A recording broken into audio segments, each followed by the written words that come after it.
गौतम बुद्ध ने सभी दुखों से मुक्त होने के लिए अष्टांगिक मार्ग बताया है। 8 अंगों में पहला है सम्यक दृष्टि।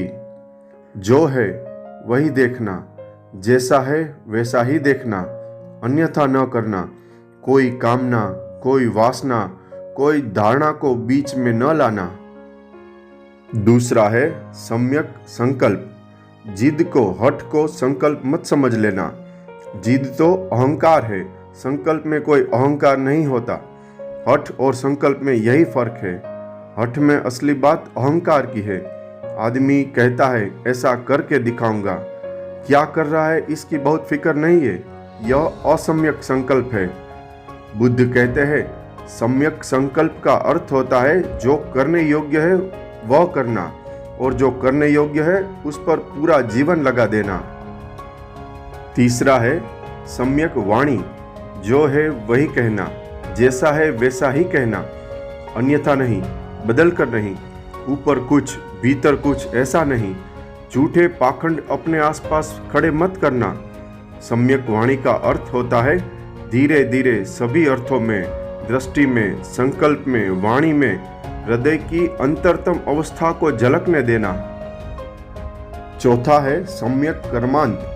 सम्यक कर्मांत का अर्थ होता है वही करना जो तुम्हारा हृदय करने को कहता है, जो तुम्हें करने योग्य लगता है। व्यर्थ की बातें मत किए चले जाना। अगर तुम हर दिशा में दौड़ने लगे तो तुम्हारा कर्म धीरे धीरे बिखर जाएगा। एक दिशा पर नजर रखना, जो तुम्हें करना है वही करना, तब तुम्हारे भीतर एक समरसता पैदा होगी। फल आने के लिए सातत्य चाहिए। पांचवा है सम्यक आजीव। बुद्ध कहते हैं हर किसी चीज को आजीविका मत बना लेना, कोई सम्यक आजीविका खोजना। रोटी तो कमानी ही है, यह बात सच है, लेकिन सम्यक खोजना। और ध्यान रखना, अगर तुम्हारी आजीविका सम्यक है तो तुम्हारे जीवन में शांति होगी।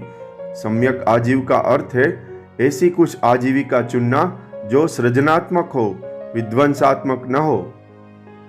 छठवा है सम्यक व्यायाम। अति न करना। बुद्ध कहते हैं कुछ लोग हैं अति आलसी और कुछ लोग हैं अति कर्मठ। दोनों ही नुकसान में पड़ जाते हैं। आलसी उठता ही नहीं तो पहुंचे कैसे। कर्मठ मंजिल के सामने से भी निकल जाता है, दौड़ता हुआ रुके कैसे। रुकने की उसे आदत नहीं है, इसीलिए बुद्ध का जोर अति वर्जित करने पर है। और सातवां है सम्यक स्मृति। व्यर्थ को भूलना और सार्थक को याद रखना।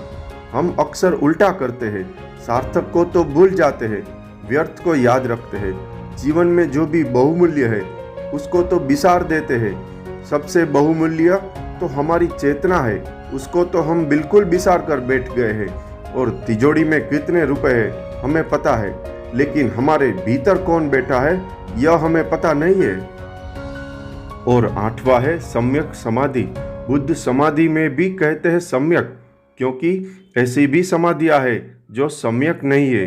जड़ समाधि, कोई आदमी मूर्छित पड़ जाता है, इसको बुद्ध सम्यक समाधि नहीं कहते। कोई आदमी गहरी निद्रा में पड़ गया, बेहोशी में, मन के तो पार चला गया लेकिन ऊपर नहीं गया, नीचे चला गया। मन तो बंद हो जाए और होश भी बना रहे, मन तो चुप हो जाए, विचार तो बंद हो जाए और बोध न खो जाए, यही है सम्यक समाधि।